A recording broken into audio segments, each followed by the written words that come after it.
go. Well, hello, Sunrise Community Church, and all you there out on Facebook Live. Welcome to the Backshed Bible Study. This is episode number 9, and today, according to my calendar, it is Monday, May 25th, Memorial Day, and this is a special Memorial Day edition of the Backshed Bible Study that is actually being recorded the previous Wednesday, I think is what this is. It's Wednesday for me, and I want to introduce you to, wait, I think I'm pointing that way. I'm not sure which way. To my special guest for today. This is Jason Chappel. He is known as, more commonly around our church, as Chappy. Jason is one of our missionaries that Sunrise supports, currently living in the Philippines. And Chappy, welcome officially to the Backshed Bible Study. It is so good to have you here today. Thanks so much, Cliff. I'm excited to be here in the Backshed, and I love watching it. I love connecting with Sunrise. It's been nice to have this, even though I'm so far away, to have that connection of the body just there in front of me. So it's been nice to see the Backshed. The pastorals meetings, and then the sermons on Sunday. It's been really nice for me to have a connection with you guys. So it's kind of crazy, because how long ago did you move over to the Philippines? I'm feeling like this was maybe 3 years ago. 2015 actually, so 5 years ago now. I'm losing it. I think we threw you a going away party, but 5 years, and so you've been over there 5 years, and it isn't until something like COVID-19 happens that you're able to get this connected to your home church, right?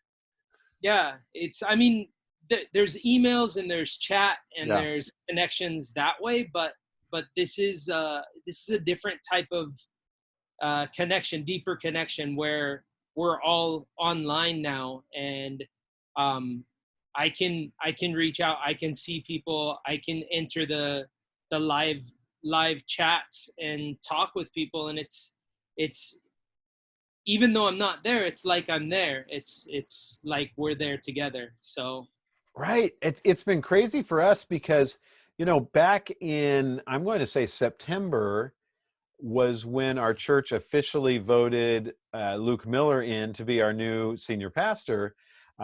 And yet he's still stuck in Canada, which we're getting real close. We're believing that we're going to see something here in the next few weeks. I'm praying, but because of it, I mean, you've obviously seen the services where he's preaching just about every week. He's on Pastors Live every week.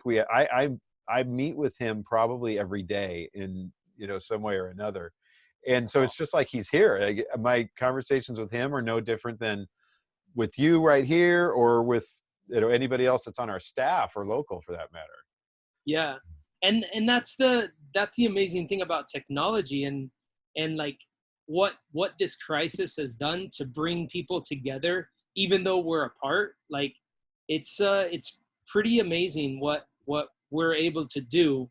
I mean, it's never a substitution or right.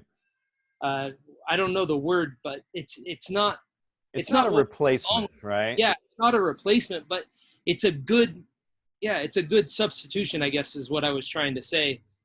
Than being in person and seeing somebody and giving, like we see each other, we give each other a hug every time. I can't replace that, but right. Seeing your face and watching you smile and having you talk to me like this, it's almost there. You know what I mean? Like, right. It's pretty close. It's the next best thing. And when I think about like someone in your position as a missionary, just 5 years ago or 10 years ago, let's say, like this was not possible. Yeah, it wasn't. And here it is, where there's just complete connection back to home. I mean, I think it was 3 or 4 weeks ago, you and I jumped onto a Google chat call and just had the coolest time catching up. And I never had that with missionaries before. It was letters or emails, and and here it is in real time, which it just blows me away. Yeah, it's pretty awesome. So this is Backshed Bible Study has been ridiculously fun. It's probably the highlight of my week because I get to hang out with really cool people. Some of them are right down the street, and some of them are across the world. And we got to have Juliana Law on a few weeks back, which was such a blessing. But for those that are out there that watch and have kind of become regulars, if they're new to Sunrise, they probably don't know who you are and what you do. So tell the viewers, what is it that you and your wife are doing over there in the Philippines? And we want to hear about that too, because when you left here, there was no wife. So we want to hear that story too. Yeah.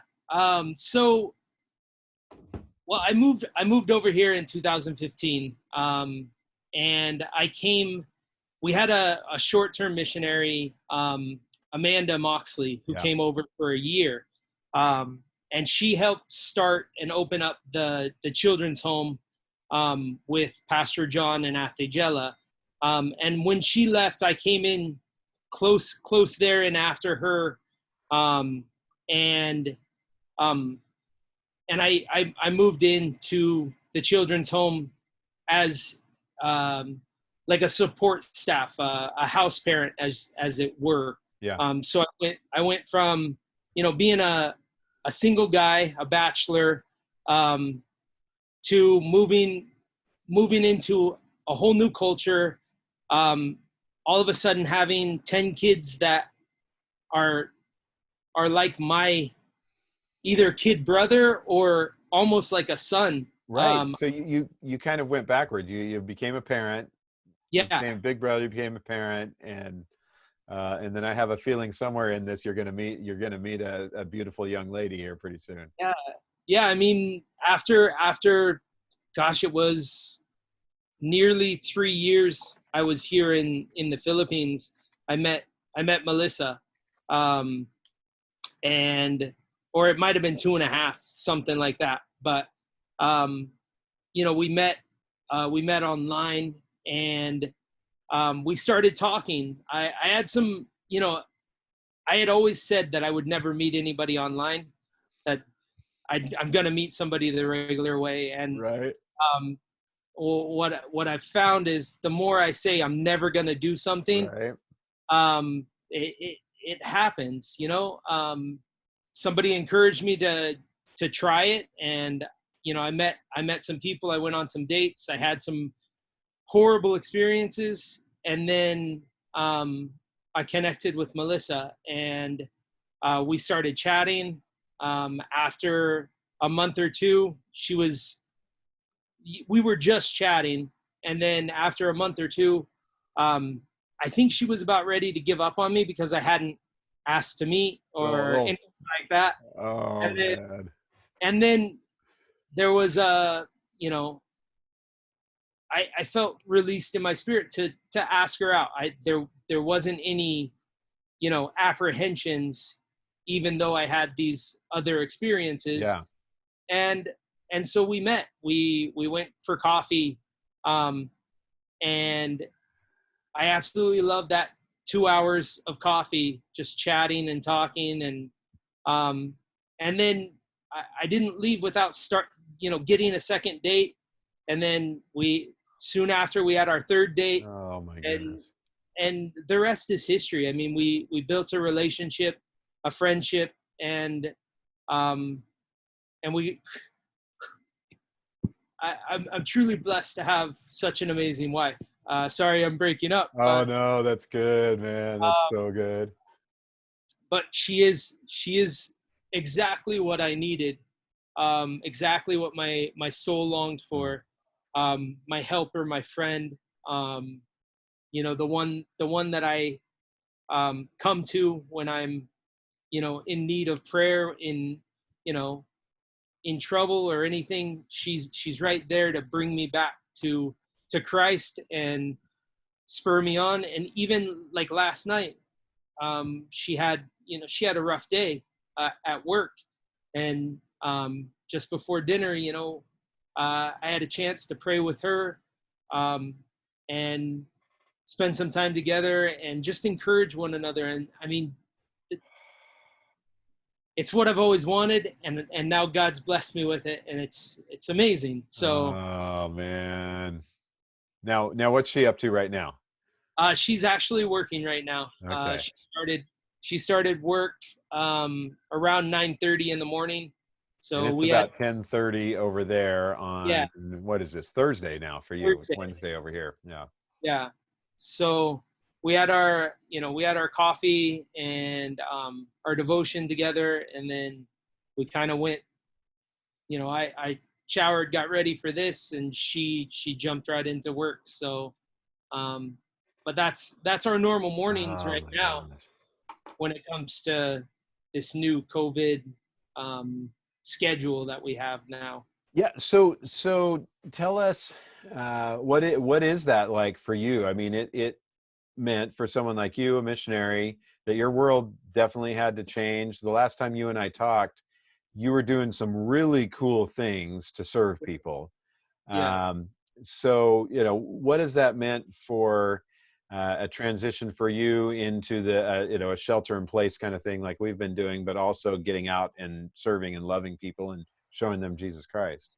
Yeah, I think the biggest hurdle during this, what they call it here, is an enhanced community quarantine. And Okay. so it is a shelter in place, or a step away from a lockdown, in that you're not supposed to go out except for essentials. Right. Um, and if you're out of your, like, for instance, you live in Fair Oaks, there, if you go out of Fair Oaks area, um, and you're caught out of Fair Oaks area without a valid reason, Yeah. you can get fined. You can get, you know, there were a few times when I was delivering clothes for some families that had a big fire and lost everything, that the the cops with, M16s were like, "You can't be here.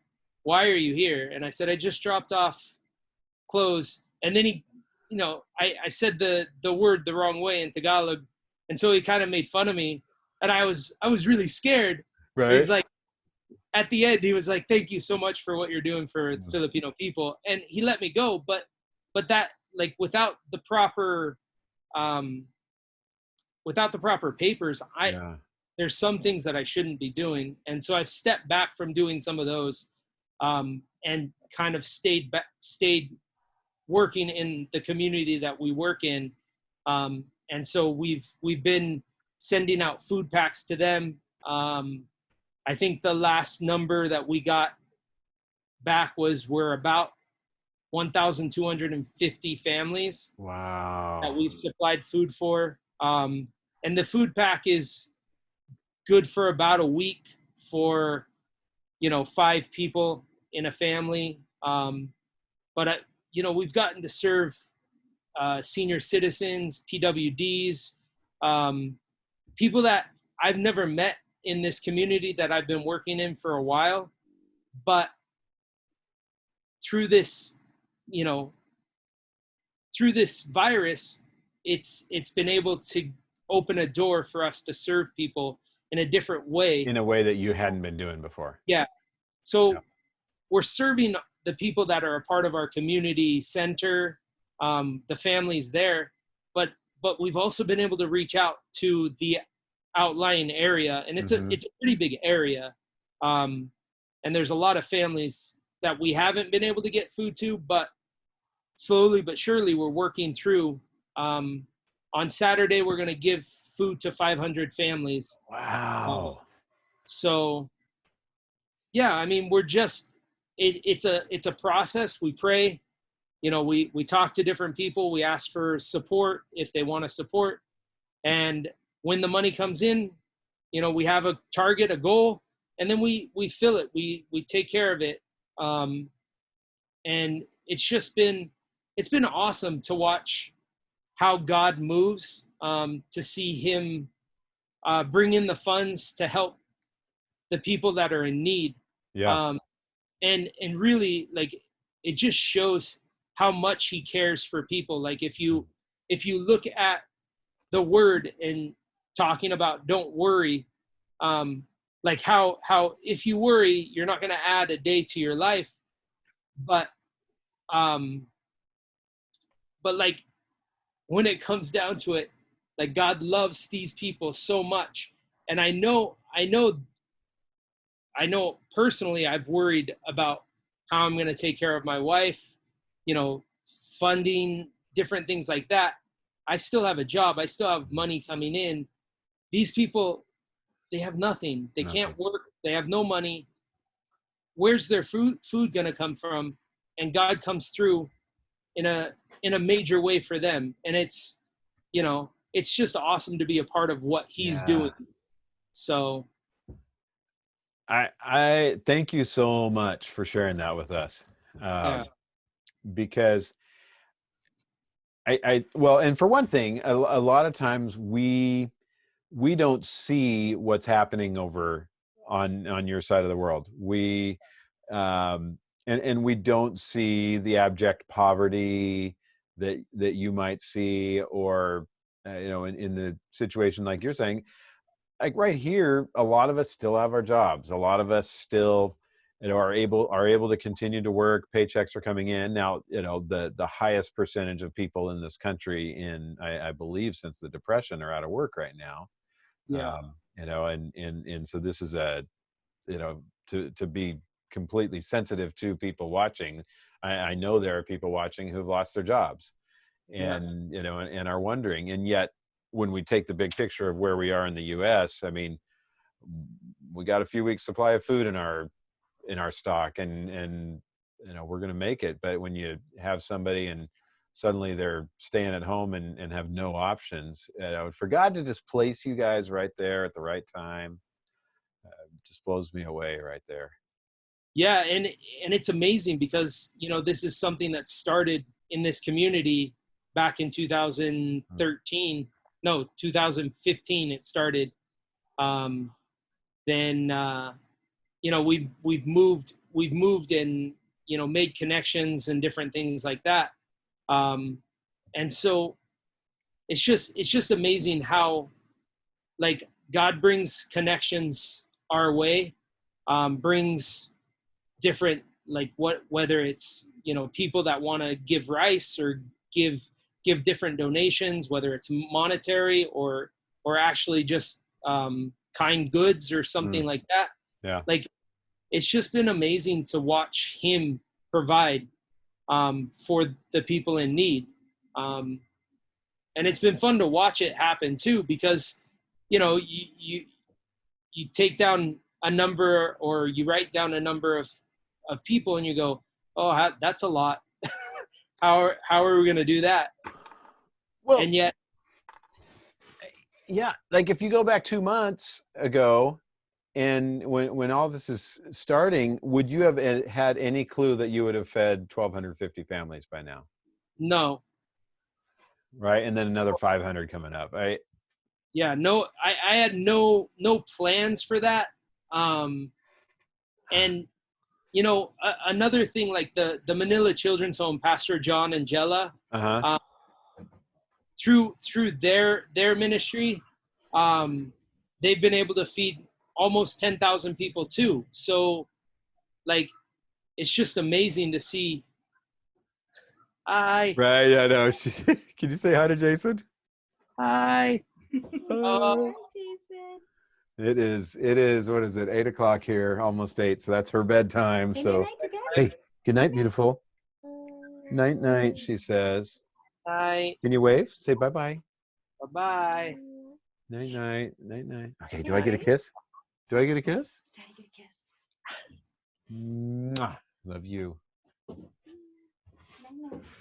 And see, I don't get to do that in the normal Backshed Bible study. So usually that's just during elder meetings and things like that happen at night around here. So, Uh, oh man, I've said goodnight to that girl more times on Zoom. But okay, so where do we go from here? Well, I feel like this is a good point okay, let me come back to this, because Yeah. I know you, Jason. Like when I met you, um, I would characterize you as a different person than you are today. Okay. Um, and not that I look at you today and just go, you know, you're perfection, you have your entire act together, but like I watched over years, and from the time I met you, and you know, I met you, it was 6 years ago now. We've been here just a little over 6 years. And um you know, I watched as God was just churning in you and doing this work in you, and preparing you. But, you know, by no means were you this holier than thou person who had it all figured out. Um, and you were going to go to the Philippines. Talk to me a little bit about how God called you, an ordinary guy that loves to play rugby, that at the time was a little bit bigger than you are now. Yeah. Um, and but how did God call you to give up comfortable lifestyle in the U.S., head over to the Philippines as a single man too? At that. Yeah. Honestly, it all started with a small, like a short-term trip with Sunrise. In 2008, that's when I first got the call to come to the Philippines. Hmm. Dave and Donna Crossan were the leaders of And I that. guarantee you they're watching today. Guarantee I it. Absolutely. Dave and Donna, um, they brought the team. I think it was 14 or 12 people. We came here to do Christmas parties, Hmm. and um, honestly, that trip changed me. It put it put a desire for one to be here in the Philippines. Yeah. And I knew that God was calling me to something um, bigger than what I had planned. I had just taken a new job at K-Love and Air One. That's right. I forgot about that. I got into the engineering department. I was looking to advance, and um, I absolutely loved my new role. I loved where I was going, um, and I knew that God had called me back in 2008 to go to the Philippines. And so um, when I got that final call in 2012 that it's time to move forward, it's time to go, that was, I guess that was where the rubber met the road. And it was a difficult time. There was a lot of questions like, well, I'm not ready. I don't have my student loans paid off. I can't raise that much money. I can't do this. I can't do that. There were all these reasons why I can't go. Yeah. And God just said, trust me. Hmm. And so I took a leap and I said, okay. And I sent in my application to Extreme Response. They accepted me, and I still can't believe that it's, you know, nearly 7 years later from that day they accepted me. And I'm here living the dream that God called for me to be here in the Philippines to take care of orphan, vulnerable children, widows, and just be the hands and feet of Jesus. So Okay, so this totally, I don't know if you watched Backshed Bible Study this last week, but that's something that we talked about. It's you talked about widows and orphans right there, which is right Yeah. out of James chapter 1, right? yeah, And it's like, it's pure religion, you know, is what, how James describes it. Religion that our God, our Father, accepts as pure and faultless is looking after orphans, widows in their distress, yeah, and then keeping oneself from the world. But that's exactly what you're talking about. So you heard that call. You're working as a night engineer, I think, over at K-Love Air One, right? Yep. And but it's going to take you a few years to be able to get over there. And Yeah. so what were those years like? I mean, I'm assuming those were a time of raising support. Yeah, it was a time of raising support, and that came in waves. To be honest, like the first part of support raising came quickly. My monthly support, I got up to 25% pretty fast, and then push it up to 50%. So I was halfway there, and that was within that first year, and then I hit this lull. I went through this time of just, there was nobody answering. There was nobody, there was nobody coming. It was a dry period. And I was questioning, okay, God, is this really what you have for me? Well, that's what I was going to ask you. I mean, did that suddenly become a time where you're just, wondering like, okay, is this really your calling or not? Yeah, it definitely is a time to, like, to really put forth what you believe in, like who you believe in, and if he calls you to something, then he's going to get you through it. And honestly, it was a rough time. I still had my job. I was still working, but during that time, there was a moment. I think I was at around 45 or 50% for a good 8 months, or 5 or 6 months maybe. Wow, that's crazy. Nothing coming in. And I had a conversation with my mother, and she had asked me. She goes, "Are you still going to Guam?" It was a breakfast. We were over breakfast, and I said, "Mom, God's called me to go to the Philippines, and I'm gonna do it. I don't know when, I don't know how I'm gonna get there, but I believe that this is what God has for me, and this is what God wants for me, and I'm gonna move over there at least for 3 years and see what He says after that." And she was my next supporter, and from there, it was just like an avalanche. It just, one after the other after the other. I was 100% and over. Wow. And then, like, the faithfulness of God, I've had people drop off, and I've had people, send in one-time support. New people have come on. Yeah. And it's all been the Lord who's brought them in. Like, I don't think that I've ever had a year. There's been months that have been down, but I've never had a year where I was like, oh, I can't keep doing this because I don't have the money. Yeah. God has always provided. Of So course. it's just amazing to watch Him work.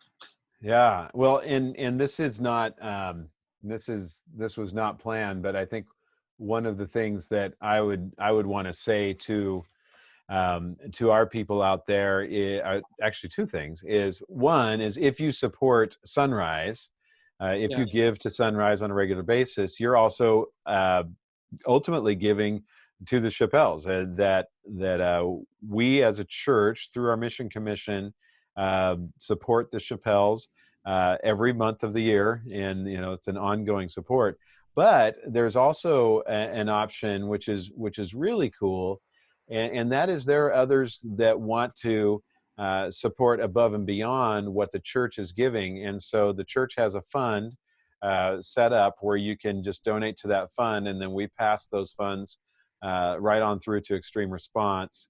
And then that becomes part of Jason and Melissa's support. So real cool thing that we're able to do. And there are, this is budgeting season at the church right now, which literally last night our elder team over Zoom approved our 2020-21 budget. Uh, but one of the privileges I have is I get to see that budget and see all the missionaries that are supported and the amazing work they're doing overseas. So I'm hoping though from this tonight or today, this morning, whatever this is, I'm lost. I'm going to say the wrong day of the week several times here. But I'm hoping that there would be some out there that are paying attention today that would just say, hey, we want to support the Chappelles. And if you go to sunrise.church/give and select the drop down there is a spot where you're able to support the Chappelles. So Thank you so much. Thank you, yeah, Cliff. like I said, that was unscripted. That was not in Yeah. the notes to talk about.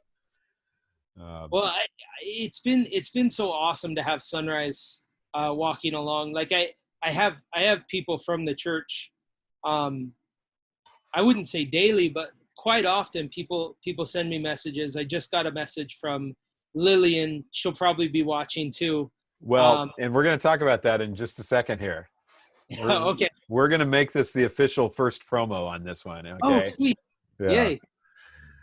Yay. Because I just got a message through my assistant this morning who said, hey, Lillian's wondering when we can start promoting the Philippines short-term mission trip that's going to be taking place in, I believe, November. Is that right?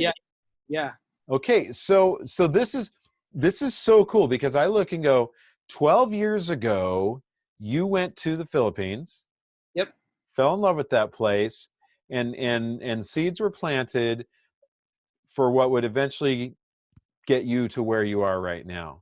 Yeah. And my guess, this is where I have to go to my speaker view and look everyone right in the eyes there and say, my guess is there's some of you out there that God wants to do something crazy in your life, and maybe it isn't go move to the Philippines, but I have a feeling he might use a short-term trip to the Philippines to break your heart, to cause your heart to be broken by the things that break his heart. And so I would want to challenge you. I don't even have the information to put on the screen or in the notes right now, but we will be having some information coming out soon about how you could be a part of the short-term mission trip that's going to be heading over to the Philippines in November. Jason, tell us what they're going to be doing if they go. So sounds like a game show. if you guys take that leap of faith and come over on a short-term trip, you're going to be working with our partners and programs here in the Philippines, and we'll be setting up Christmas parties or Thanksgiving parties depending on what area we go to. Some areas are Muslim areas, and so we don't say Christmas parties, but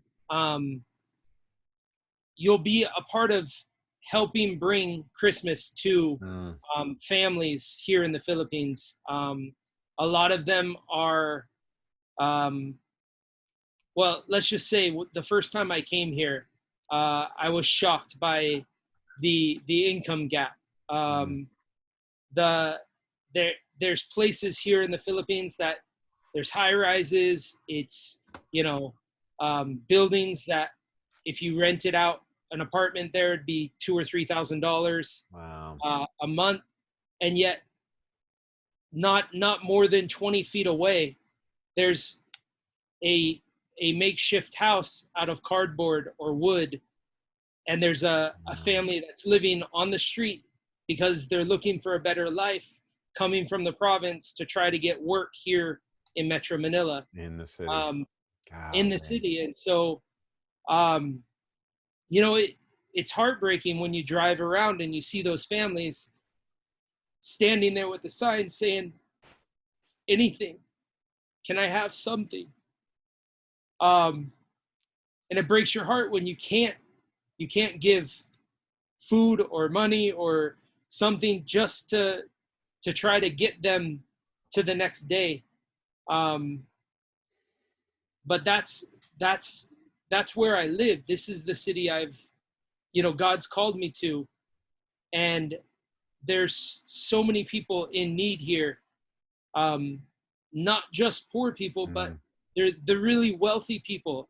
They're in need of the Lord to come in and break through and make a difference in their life. And so, yeah, um, God can use a short-term trip like the Philippines or anywhere else Yeah. Sunrise goes to change your life. It really will change your life. It'll open your eyes to things that you've never seen before.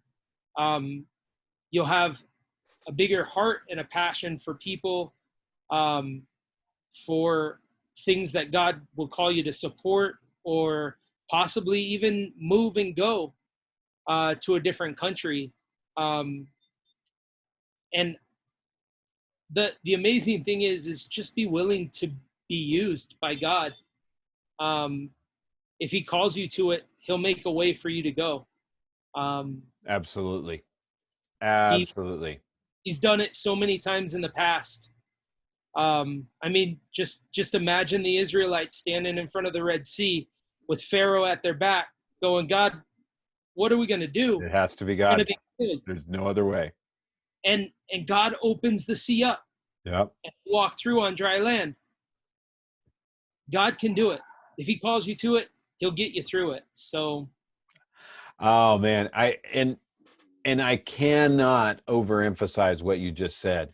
It was for me at the age of 17, this time of the year, as a senior in high school, when I don't know who paid for me to go on this mission trip to Mexico over Easter break, but I went down there, and and the way God got me on that one, it wasn't the poverty, uh, it wasn't a cool team that we were on, or friendships that were made, or the amazing long, ridiculously long 2-day drive to get there.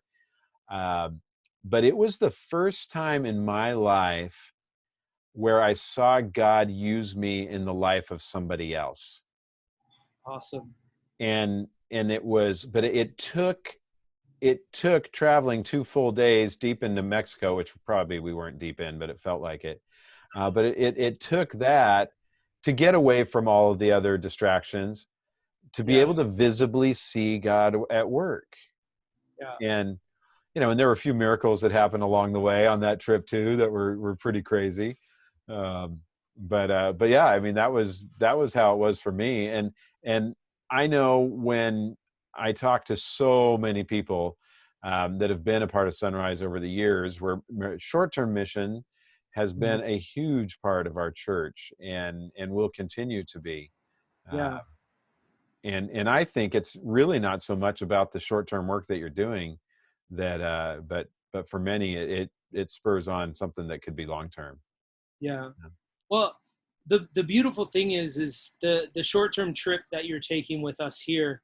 We have a long term plan and goal, um, and these people, even though you're here for a week or 2 weeks, uh, they'll be impacted by your sacrifice, but you will help us so much by providing a way for us to make a connection with a family that we didn't have before, because you guys came, because you guys decided to give up your Thanksgiving. If it's over that time, I haven't even seen the dates yet, I haven't either. So um but it's probably right after Thanksgiving, just before Christmas. But you've given us an opportunity to make a connection, and Lord willing, that'll be a connection that we could have some discipleship, we can have some mentoring. A life would be changed just because you guys decided to come over. Um, and you won't see that on this trip, but when you're standing there with Jesus and you see that line of people mm, that you impacted through that one trip that you took, wow, you you can't imagine the ripple effect that it has over eternity. Um, so yeah, if God's calling you, please answer that call. okay. Plus, I can see you guys. Well, right, exactly. So I want to go there for a second, because um, while you get your composure here for a second. Um, so many times short-term missions, and this is one of those things that there are not statistics out there, but there are missiologists out there, Yeah. people that study missions that would say short-term missions can do more damage than they do good. Yeah. There's a and I've been hearing that adage for the last 20 years, 30 years of my life. And it really caused me to take a second look at how I even do short-term missions, because there's a lot of times the group just drops in, does their whole song and dance, and they leave some money behind, and then they take off, and nothing changed. Or Yep. you had this big to do for this little thing. Now, one of the things that I know about extreme response, I think, I hope I'm not speaking out of line here, but is Russ Klein still Yep. the big guy at Extreme Response? He's one of the, he's on the board. He's on the West Coast. He runs the West Coast office of Extreme Response. Yeah. So Russ is, I guess I could say, an old friend of mine. Okay. We ran around together a little bit back when he was down in Quito, Okay. Quito, Yeah. Ecuador, and got to stay in his little casita out behind his house Nice. down there in Quito when he was there doing some really amazing ministry, especially down there in the Quito dump and a lot of things. But one of the things that I noticed that Russ was doing at the time that very few others were is he and the others he was working with in their mission had figured out how to use short-term missionaries in a very effective way. Yep. That it was not this thing where the trip was just for the people attending the trip, but the work that they did actually had long-term impact. And I have no doubt that there's a little bit of Russ's influence that is in Extreme Response as well as pretty much anywhere that guy goes. He's amazing. But Well, yeah, I mean, the things that Extreme Response have been doing since, I think, 1997, like it continues. Like the ministry that the short-term trips do, um, they build a platform for the ministry, everyday ministry, to continue to go. yeah, And so that's what this Christmas party team will be. It'll be a platform for us to launch off into the next year with more contacts, with more friendships. Some of the people we will already know, yes, but we're using it as an outreach to try to impact and share Jesus with more people. And so, yeah. all right, we're gonna recruit people. We're gonna get people down there and Awesome. or down there, over there. What, I don't know what to say. We'll go with over. Yeah, over there. Now, do they fly through Guam on the way? I've flown. Yeah, that's the word. Flown through Guam one time. So you finally made it to Guam. I hope your mom was proud. I finally made it to Guam. Did you tell your mom? Yeah, I did. Oh, I love it. And I actually got to play against Guam in rugby too, so that was fun. Oh, excellent. So. All right. So, well, Chappie, this ended up going a complete different direction than I had anticipated. I literally have my Bible sitting here open because this is supposed to be the Backshed Bible study, right? Yeah. And my Bible's open to the 23rd Psalm right here. But we are rounding the corner towards being out of time here this morning. But maybe as we close here, give me a little thought. Give a little thought. What's God placed in your heart about the 23rd Psalm? Is that a fair question to ask you? Yeah, definitely. So our church and our small group has been going through the 23rd Psalm, and in light of the world around us, the community quarantine that we're going through, looking at what it means to say, the Lord is my shepherd, I shall not want. In times like this, to say, he makes me lie down in green pastures, he restores my soul. As I look at that, and as you bring in the New Testament in John 10, and Jesus saying, I am the good shepherd. My sheep know my name. My sheep know my voice. They hear me. It brings a whole new meaning into what it means. Like when you study a sheep is a dumb animal, right? When you look at the news, there's sheep that just follow other sheep off of a cliff to their death because they're dumb. But yet the Lord is that good shepherd. And when we hear his voice and we listen to his voice, we're not going to follow the other sheep off the cliff. We're not going to jump off to our death. He's not going to tell us to do that. Like he's there to take care of us. He's there to give us rest. He's there even in the hard times.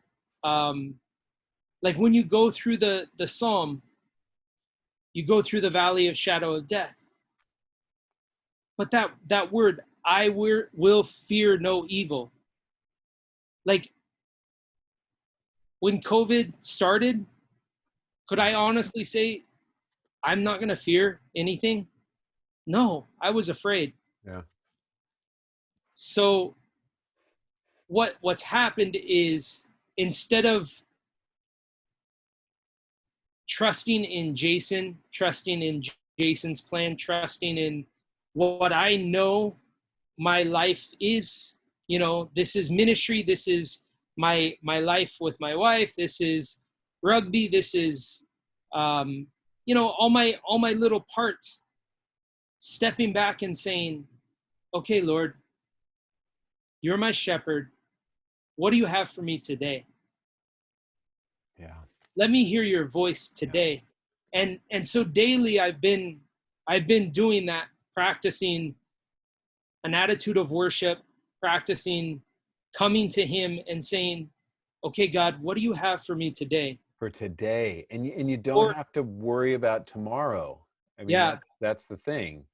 I mean, so many of us, especially in a Western mindset, I think we're trying to plan things out 5, 6, 7 steps ahead.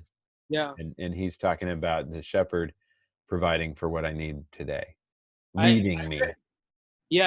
I read a quote from John Wesley today.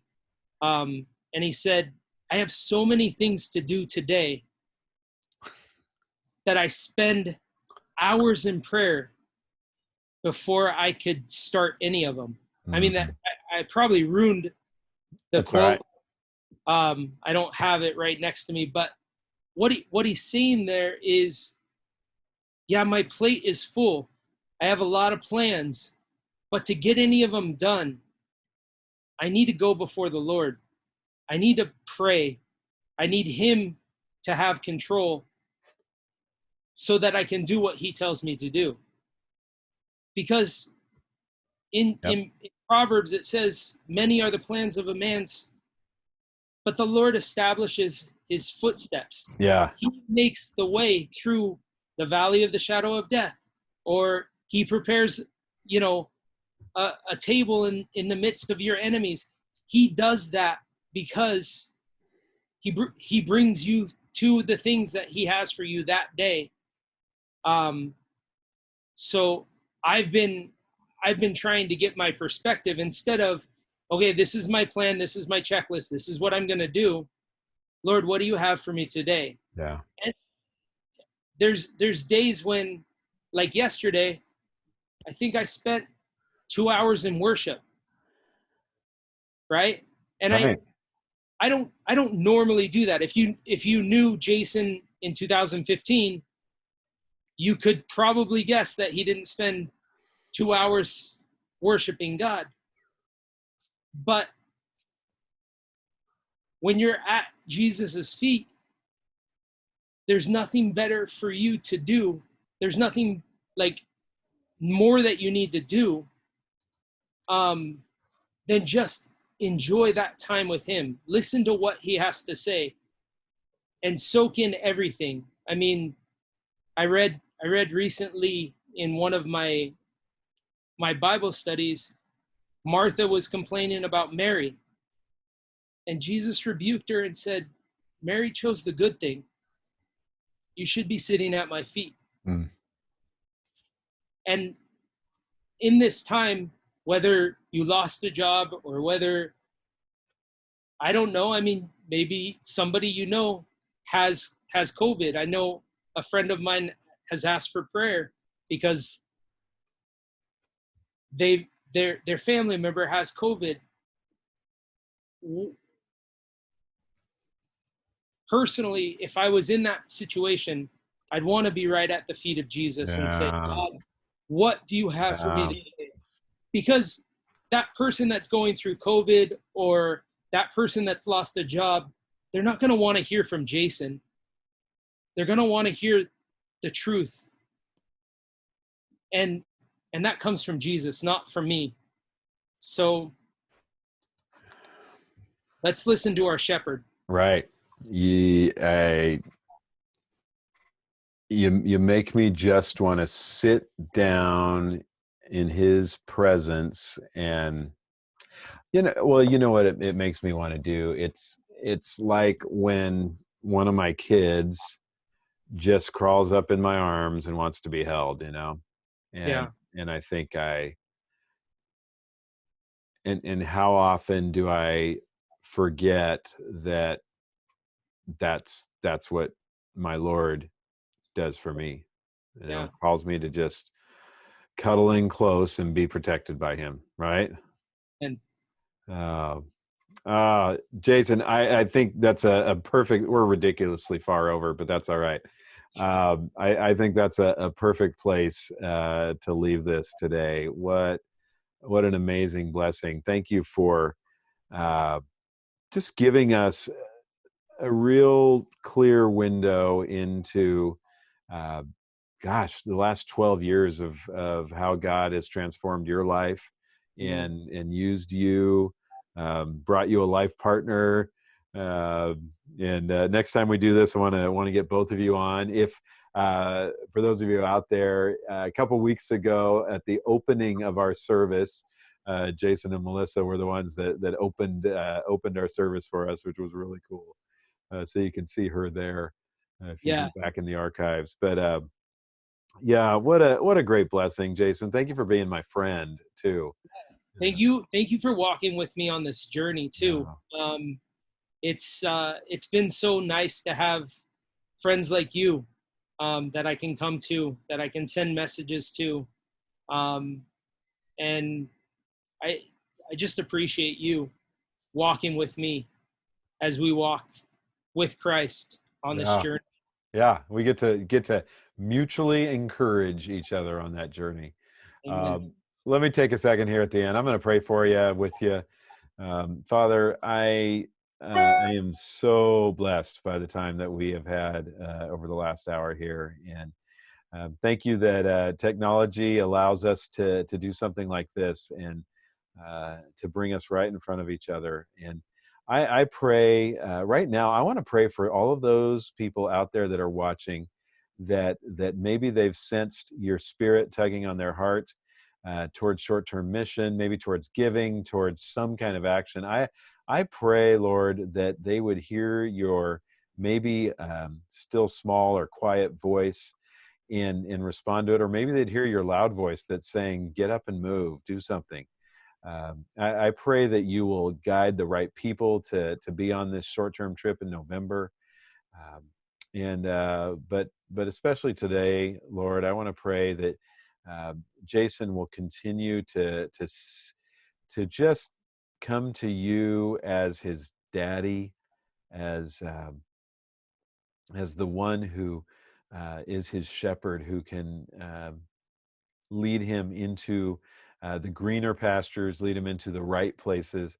I pray that he would cling to you, and I pray that you will guide he and Melissa in their marriage, to grow them together in you. And Father, we pray for extreme response. I thank you for how you are using them to reach people, and to reach to really satisfy tangible needs that are right there in the Philippines. And so, Father, would you do a mighty work through them? And Lord, would you be the one that receives all the credit? In the name of Jesus, amen. Amen. Oh, well, I'm going to ask you to hold on here for a second. I'm going to do a little closing here. But I want to thank all of you that have joined us today for this special edition, Memorial Day edition of the Backshed Bible Study. We'll be looking forward. We'll be back again next week. We'll be live again at 10 o'clock Monday morning. But don't miss out this week. Pastors Live will be at 2 o'clock on Facebook Live on Wednesday. And if you haven't tuned in lately, we're going to be using Pastors Live during these transition weeks to be telling more about what our relaunch team is doing. And so if you're looking to get more inside information on how we're looking to relaunch the active meeting of Sunrise on our campus, we'll be talking about that during Pastors Live, and continuing to hear from Pastor Luke and others about some of the things behind the scenes that God is doing. So I hope you're able to join us again, and then we'll have our prayer meeting that happens on Zoom every Thursday afternoon at 3:30. And what a great time. There is a core group of people that have been involved in that every week.